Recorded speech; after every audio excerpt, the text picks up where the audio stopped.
ended, but there was still all this tension.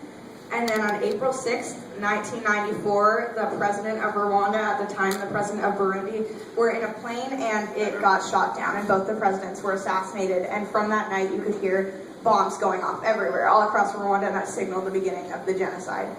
And there were like mass killings of Hutu to Tutsi and Tutsi to Hutu for getting angry, and sometimes they wouldn't even know what ethnicity you were. They would just kill you anyway.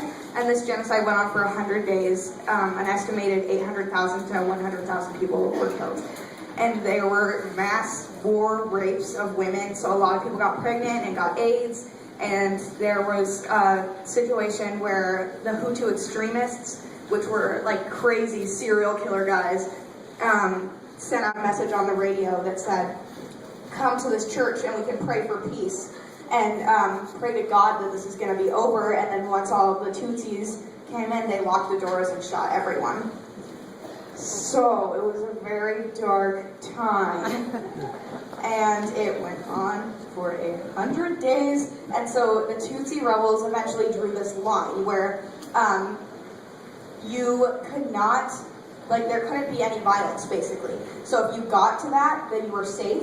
And also a lot of people fled to Uganda, creating strife and turmoil in there. And then the RPF kind of rose up again and stopped the genocide in mid-July. And one of the leaders of that was Paul Kagame, and he's elected as president now in Rwanda. And now Rwanda is one of the safest places in Africa that you can visit. So I started learning about that in 7th grade from my teacher, Anna Bacco-Fleury. Let's also give her a round of applause. Secondary school, the best K-grade school ever, pretty much.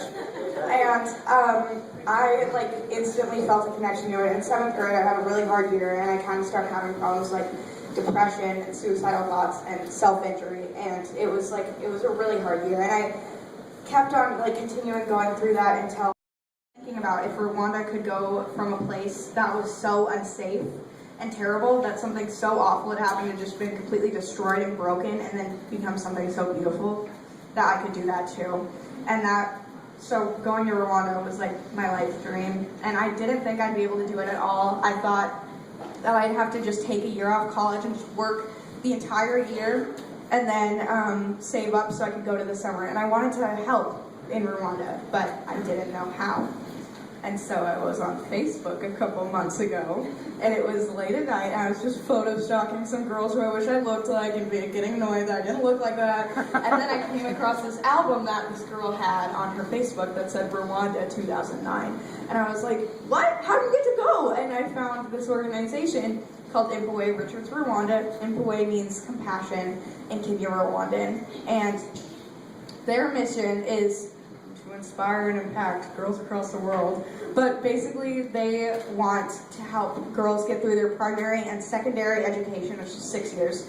And so I got really interested in that group because I was like, I could go right now. And so I went to this meeting, and I was like, okay, and we saw this PowerPoint, and it cost $3,300, and I was like, I can't go anymore. And then I just left, and then I started doing all this fundraising. That's why this event is here. So again, thank you all for coming. But okay, it's not over yet. So I found the group, and basically they go for 2.5 weeks every summer and visit this school called FAWE, which is Forum for African Women's Educationalist School.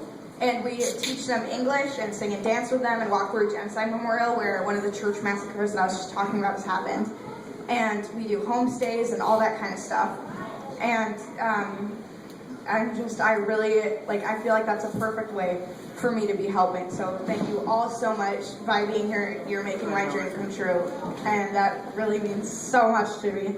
And we're going to have a great night tonight. So let's kick it off with the King County Queens.